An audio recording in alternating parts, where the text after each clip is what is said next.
Hello, my dear students. I am Dr. Kesari Shukla, and today I am going to deal one of the most famous poems of Robert Browning, Prospike. Yes, students. आज मैं Robert browning की एक प्रसिद्ध कविता प्रॉस्पिके पढ़ाने जा रहा हूँ. Okay, students. As you know, that Robert Browning is a Victorian poet, famous Victorian poet of optimistic stream of poetry. आशावादी चिंतन की रचनाओं के लिए जाने जाते हैं विक्टोरियन एज में रॉबर्ट ब्राउनिंग, और उनकी ये रचना प्रॉस्पिके भी एक आशावादी चिंतन को प्रस्तुत करती हुई रचना है. तो स्टूडेंट्स, हम लोग इसको पढ़ाना स्टार्ट करते हैं. आपको we are going to teach you. थोड़ा सा हम रॉबर्ट ब्राउनिंग के बारे में जान लेते हैं स्टूडेंट्स. यस, रॉबर्ट ब्राउनिंग, इनका जन्म 7 मई 1812 को हुआ था. कहाँ पर? कंबरवेल नामक स्थान पर इंग्लैंड में. And he was died in 1889. इनकी मृत्यु 1889 में हुई थी. इनकी वाइफ का नाम एलिजाबेथ बैरेट था, और जो कि स्वयं भी एक विक्टोरियन पोएट थी. इन्होंने लिटरेरी आउटपुट में, जो इन्होंने लिटरेरी अपना कंट्रीब्यूशन दिया लिटरेचर में, 8 dramas he has written and 51 poems. लगभग 8 नाटक और 51 कविताएं इन्होंने लिखी. इनकी प्रसिद्ध कविताओं में my last duchess, the pied piper of Hamelin, Porphyria's lover, the childe Roland to the dark tower, the last leader इनकी बड़ी फेमस रचना है, मीटिंग एट नाइट, और जो एक सबसे महत्वपूर्ण इनकी रचनाओं में से एक है, Fra Lippo Lippi. Yes student, this is also describing the optimistic approach. Fra Lippo Lippi एक इनकी बड़ी प्रसिद्ध रचना है. द लेबोरेटरी, और जो पोएम आज मैं आप लोगों को पढ़ाने जा रहा हूँ, प्रॉस्पिके, ये सारी इनकी प्रसिद्ध रचनाएं हैं, प्रसिद्ध कविताएं हैं. इसके अतिरिक्त जो नाटक इन्होंने लिखे, उनमें कोलम्स बर्थडे, किंग विकार and king Charles, Pippa passes and in balcony, ये सब उनकी प्रमुख नाटकीय रचनाएं हैं, प्रमुख नाटक की रचनाएं हैं. अब स्टूडेंट, सीधे हम लोग प्रॉस्पिके नामक पोएम की ओर बढ़ते हैं. लेकिन प्रॉस्पिके पोएम पढ़ने से पहले थोड़ा सा इसका बैकग्राउंड हम जान लेते हैं. Actually students, the title Prospice is a Latin word जिसकी इंग्लिश में मीनिंग होती है looking forward. Prospice means looking forward, अर्थात आगे बढ़ो. जैसा कि टाइटल से ही क्लियर है कि एक सकारात्मक सोच की ओर बढ़ने वाली ये रचना है, सकारात्मक सोच को दर्शाने वाली ये रचना है, एक पॉजिटिव थिंकिंग, एक ऑप्टिमिस्टिक विजन को दिखाने वाली ये रचना है. स्टूडेंट्स, इस रचना का बैकग्राउंड आपको मैं बताता हूँ, कैसे ये रचना लिखी गई. एक्चुअली स्टूडेंट्स, जब रॉबर्ट ब्राउनिंग एक बार इटली गए और इटली से लौटने के बाद इन्होंने एलिजाबेथ बैरेट नामक लड़की की रचनाएं पढ़ी, कविताएं पढ़ी, तो बड़े प्रभावित हो गए उससे, और इनको एलिजाबेथ बैरेट से प्रेम हो गया. और रॉबर्ट ब्राउनिंग एलिजाबेथ बैरेट से शादी करना चाहते थे, लेकिन इनके पिताजी इसके सख्त विरोध में थे. माने Browning's father was against the marriage. तो रॉबर्ट ब्राउनिंग ने और एलिजाबेथ ने चुपके से भाग करके 1846 में शादी कर ली. कब शादी कर ली? 1846 में. दुनिया के सारे बंधनों को तोड़ करके, सारे रीति रिवाज और परंपराओं के जो बंधन थे, जो नकारात्मक सोच के बंधन थे, जो रूढ़िवादी चिंतन के विचार थे, उनको तोड़ करके, जो एक बना बनाया पुराना सामाजिक ढांचा था, उसके रिवाजों को तोड़ करके एलिजाबेथ बैरेट से रॉबर्ट ब्राउनिंग 1846 में शादी कर लेते हैं. बट अनफॉर्चुनेटली इन 1861, 1861 की बात है, एलिजाबेथ बैरेट की डेथ हो जाती है. She died in 1861. And this death, this separation in the association made Robert browning very sad, बहुत दुखी हुए रॉबर्ट ब्राउनिंग। और कहीं ना कहीं किसी की मृत्यु जो विषय है, मृत्यु सबसे निराशावादी शायद शय होती है दुनिया की। हर आदमी घबरा जाता है मृत्यु से, मृत्यु किसी को भी तोड़ देती है। लेकिन उस मृत्यु में भी एक सकारात्मक सोच का चिंतन डेवलप किया रॉबर्ट ब्राउनिंग ने, और उसी साल 1861 में इन्होंने रचना लिखी प्रॉस्पिके, अर्थात आगे बढ़ो, जो हो गया उसे भूल जाओ और ज़िंदगी में आगे बढ़ो, निराश होने की आवश्यकता नहीं है। और ये रचना 1864 में पब्लिश हुई। ये सकारात्मक सोच की रचना कब पब्लिश हुई? 1864 में। ओके स्टूडेंट्स, तो हम लोग इसको पढ़ना स्टार्ट करते हैं। ओके, जैसा कि मैंने बता दिया, the theme of the poem is death. इस कविता की जो थीम है वो क्या है? डेथ है। क्या है? डेथ है। और ये एक ऑप्टिमिस्टिक पोएम है। सामान्यतः डेथ पे लिखी गई पोएम्स निराशावादी होती हैं, जिनमें एक नैराश्य छुपा हुआ होता है, एक नकारात्मक सोच होती है। किंतु इस रचना में रॉबर्ट ब्राउनिंग ने डेथ के आगे जाने का प्रयास किया। जो मृत्यु की संकीर्ण सीमाएं हैं, उनसे आगे बढ़कर के एक सकारात्मक धरातल तलाश करने का सार्थक प्रयास किया है रॉबर्ट ब्राउनिंग ने। वो कहता है, जब उसको ये पता, जब उसकी पत्नी का देहांत हो चुका है, तो उसे यह भी पता है कि संसार में कोई व्यक्ति शाश्वत नहीं है, कोई व्यक्ति अमर नहीं है, सबको एक दिन मरना है। लेकिन अभी वो मृत्यु का इंतजार नहीं करना चाहता अपने लिए कि अब मैं भी मरूंगा, मेरी भी मृत्यु होगी। नहीं, वो कहता है कि मृत्यु के बारे में सोचना, उसके पहलुओं के बारे में सोचना, कैसे मृत्यु आती है, कैसा एहसास होता है मरने वाले व्यक्ति को, ऐसा सोचने मात्र से ही मस्तिष्क में नकारात्मकता और भय का वातावरण व्याप्त हो जाता है। इसलिए कहता है कि अंतिम सांस तक मुझे मृत्यु के बारे में नहीं सोचना है। कहता फियर डेथ, क्वेश्चन से स्टार्ट करता है, क्या मौत से डर जाऊं? क्या मृत्यु से भयभीत हो जाऊं? To feel fog in my throat, क्योंकि मृत्यु का एहसास मात्र, to feel the fog in my throat, जब मैं मृत्यु से डरूंगा, उस भय का अनुभव करूंगा, तो feel the fog in my throat, मेरे गले में घुटन का एहसास होने लगेगा। जब किसी व्यक्ति के पास मृत्यु आती है स्टूडेंट्स,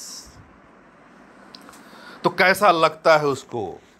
मरने वाले व्यक्ति के गले में फॉग इन माई थ्रोट, कहता है मेरे गले में एक घुटन सी महसूस होने लगती है। ऐसा लगता है जैसे गला चोक हो गया है। The mist in my face, चेहरे पर कोहरा छा जाता है। मिस्ट मीन्स कोहरा, कुहासा छा जाता है। When the snow begins, ऐसा लगता है जैसे चारों ओर स्नो बिगिंस, बर्फ गिरने लगी है, पूरा वातावरण ठंडा होने लगता है। आप देखते होंगे अगर कोई व्यक्ति मरता है तो उसका बदन ठंडा पड़ जाता है। कहता है ऐसा लगता है जैसे बर्फ गिरने लगी है। एंड द ब्लास्ट डिनोट, और तेज आवाज़ें सुनाई पड़ने लगती है। ऐसा लगता है जैसे गर्जना हो रही है। I am nearing the place, और तब एहसास होता है कि मैं मृत्यु के एकदम करीब आ चुका हूँ, एकदम करीब आ चुका हूँ। The power of the night, रात की शक्ति हावी होने लगी है जीवन पर अंधेरा छाने लगा है। The press of storm and all around only storm is there, the blast is there, चारों ओर केवल और केवल तूफान सुनाई पड़ने लगता है। द पोस्ट ऑफ द फो, और ऐसा लगता है जैसे मैं दुश्मन की पोस्ट में आ गया हूँ। फो मीन्स शत्रु, शत्रु की पोस्ट में आ गया हूँ। मृत्यु यहाँ शत्रु के रूप में दिखाई जा रही स्टूडेंट्स। कहता है जैसे मैं अपने शत्रु के एकदम करीब आ गया हूँ, उसकी चंगुल में आ गया हूँ। Where he stand the arch fear is visible form, कहता जहां वो खड़ा होता है डरा हुआ भयभीत मृत्यु से, the arch fear in A visible form, arch means huge, बड़ा सा भय, इन विजिबल फॉर्म, एक दृश्य रूप में, माने स्वयं यमराज के दर्शन होने लगते। आर्च फियर, एकदम बड़ा सा विशाल भय, स्वयं विजिबल फॉर्म में, दृश्य फॉर्म में, अर्थात स्वयं यमराज दिखाई पड़ने लगते हैं आंखों के सामने। Yet the strong man must go. लेकिन रॉबर्ट ब्राउनिंग कहता है ऐसे में भी जो मजबूत हृदय वाले हैं, जो उद्यमेन ही सिद्धंते वाले के सिद्धांत के लोग हैं, जो मेहनत कश लोग हैं, जो जीवन में कार्य में विश्वास करते हैं, जो कर्मयोगी हैं, जो स्ट्रॉन्ग मैन हैं, जो अंतःकरण से शक्तिशाली हैं, जिनका मन शक्तिशाली है, जिनके विचार शक्तिशाली हैं, जिनकी सकारात्मक सोच है, yet the strong man must go. फिर भी शक्तिशाली लोग आगे बढ़ते हैं, उनको कोई रोक नहीं सकता है। कहता for the journey is done, कहता जब जीवन की यात्रा समाप्त हो जाती है, एंड समिट अटेन, और जीवन की समस्त जो उपलब्धियां हैं जब वो प्राप्त हो जाती हैं, स्टूडेंट्स यहाँ थोड़ा सा और ध्यान से समझना होगा। Yet the strong man must go, आप इस रूप में भी ले सकते हैं इन पंक्तियों के अर्थ को कि व्यक्ति कितना भी शक्तिशाली हो उसे जाना पड़ता है, कोई आदमी यहाँ अमर नहीं हो सकता है, प्रत्येक व्यक्ति का सामना मृत्यु से होना है।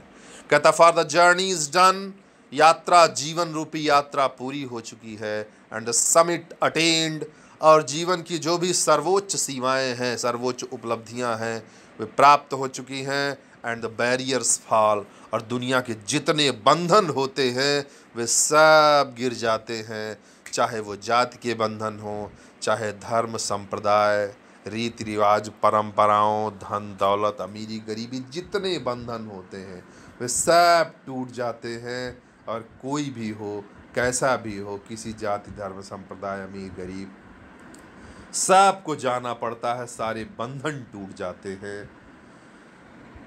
Through a battle to fight ear the garden begin, कहता है कि यह अंतिम युद्ध होता है, बैटल टू फाइट, यह भी युद्ध है, मृत्यु का सामना करना जीवन के अंतिम क्षणों में, यह भी एक युद्ध के समान है। और इस युद्ध में विजय प्राप्त करने के बाद the garden begin, garden means पुरस्कार, और अंत में एक पुरस्कार प्राप्त होता है, एक उपहार प्राप्त होता है, the reward of it all, इस मृत्यु से लड़ने का, इस मृत्यु रूपी नकारात्मक सोच से जीवन रूपी सकारात्मक सोच के जो बीच युद्ध होता है, उस युद्ध के पुरस्कार स्वरूप एक रिवार्ड आपको मिलता है, एक पुरस्कार मिलता है। इसलिए रॉबर्ट ब्राउनिंग एक अमर पंक्तियां लिखता है, यहाँ पर साहित्य में सदैव प्रयोग की जाती हैं। कहता है कि मुझे मृत्यु से नहीं भयभीत होना है, I was ever a fighter, so one fight more, the best and the last. कहता है मैं पूरे जीवन, throughout the life, I have worked as a fighter, I have always an optimistic vision in my life to go forward. पूरे जीवन में सकारात्मक सोच के साथ मैं जीवन के विभिन्न क्षेत्रों में संघर्ष किया हूँ। आई वॉज इवर ए फाइटर, मैं हमेशा एक योद्धा रहा हूँ। सो वन फाइट मोर, इसलिए एक युद्ध और सही, और ये युद्ध किससे होगा? मृत्यु से होगा। पूरे जीवन यदि मैंने युद्ध किया है तो एक युद्ध और सही, the best and the last, शायद मेरे जीवन का सर्वश्रेष्ठ युद्ध यही होगा और यही अंतिम युद्ध होगा। I would hate the death bandages my eye, मैं मृत्यु को आसानी से स्वीकार नहीं करूंगा। I will not surrender my self before the death. How can I surrender my self before the death? Death that bandages my eyes creates a darkness in my vision. No, I cannot surrender myself. कहता I would hate the death.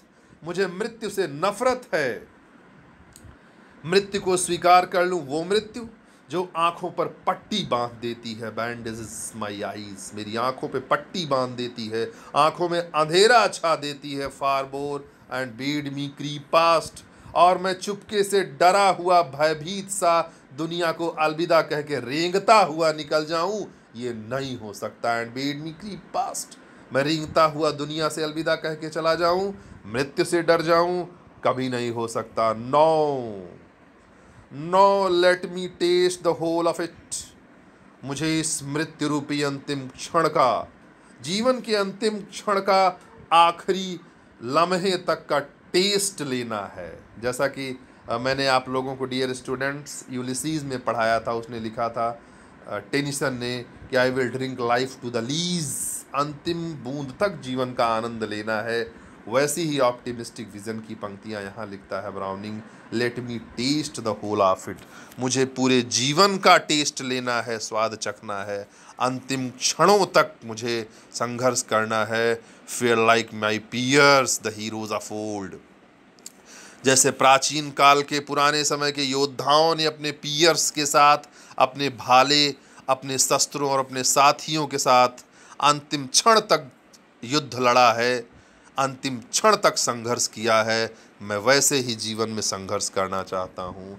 Bear the Brunt in minutes, पे glad lives arrear, कहता है जीवन के इन अंतिम क्षणों को मैं स्वीकार करूं, इन मिनट्स पे ग्लैड, और अंतिम मिनट में जो आखिरी लम्हा होगा, जो शेष बचा हुआ अंतिम लम्हा होगा, of pain darkness and cold, जैसा कि आप जानते हैं कि जो अंतिम क्षण होता है मृत्यु का, जब मृत्यु आप पर एकदम हावी हो चुकी होती है, आप संसार से विदा होते हैं, तो वो क्षण कहा जाता है जन्मत मरत दुसह दुख होई, अर्थात मृत्यु का क्षण, अर्थात जो अंतिम लम्हा होता है जीवन का, भयानक पीड़ाओं से भरा हुआ था, ऑफ पेन डार्कनेस, अंधकार से भरा हुआ होता है, चारों ओर अंधेरा छा जाता है, and cold it remained all around only chill, आसपास चारों ओर एकदम ठंडक हो जाती है। कहता है जो बचा हुआ दर्द का, अंधेरे से भरा हुआ और एकदम ठंडा समय है, इसमें भी मैं एक लम्हे में समेट कर इसको जी लेना चाहता हूँ। For sudden the worst tunes turns the best to brave, कहता है अंतिम क्षण तक जो संघर्ष करता है। अच्छी पंक्तियाँ लिखता है Robert Browning students, very inspiring lines to motivate you. For sudden the worst turn the best to the brave, जो वीर योद्धा होते हैं, जो सकारात्मक चिंतन के व्यक्ति होते हैं, जो वीर होते हैं, उनके लिए वक्त नहीं लगता है कि वर्स्ट टर्न द बेस्ट, सबसे बुरा समय सबसे अच्छा समय में बदल जाता है, लेकिन केवल वीरों के लिए। The black minutes at end, और अंतिम जो क्षण होता है, जो काला समय होता है, जो मृत्यु का समय होता है, वह भी उनके लिए स्वागत करने योग्य हो जाता है।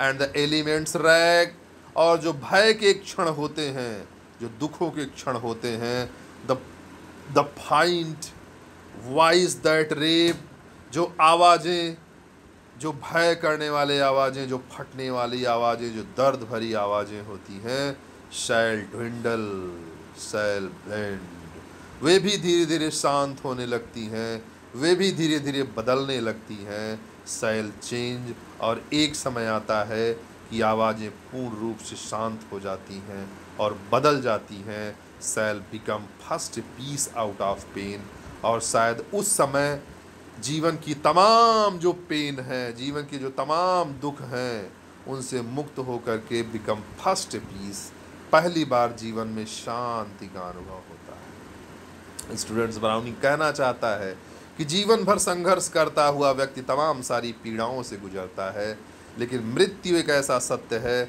जो व्यक्ति को समस्त पीड़ाओं से मुक्त कर एक अनंत शांति का एहसास देता है, अनंत शांति का विचार पैदा करता है अंतःकरण में।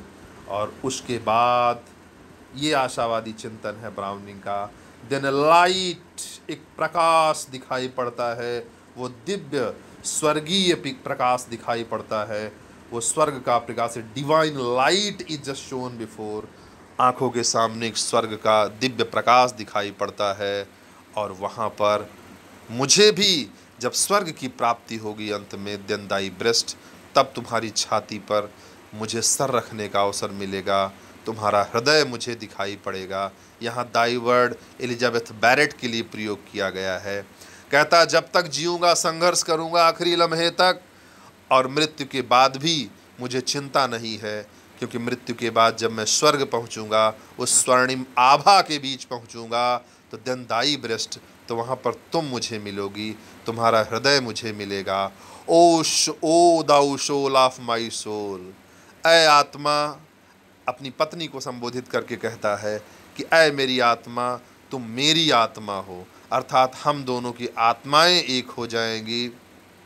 आई शैल क्लैस्प दी अगेन, मैं फिर से तुम्हें प्राप्त कर लूँगा, मैं फिर से तुम्हें गले लगा लूँगा, और हमारा तुम्हारा पुनर्मिलन होगा। And will God be the rest, और वहाँ पर ईश्वर की शरण में हम दोनों एक साथ पुनः रहेंगे। इस आशावादी चिंतन के साथ अपनी कविता का समापन करता है रॉबर्ट ब्राउनिंग। मैं आशा करता हूँ डियर स्टूडेंट्स की एक सकारात्मक सोच की अद्भुत रचना आपने पढ़ी होगी और आपकी बेहतर समझ में भी आया होगा। इस नोट के साथ ही thank you very much my dear students, thanks a lot.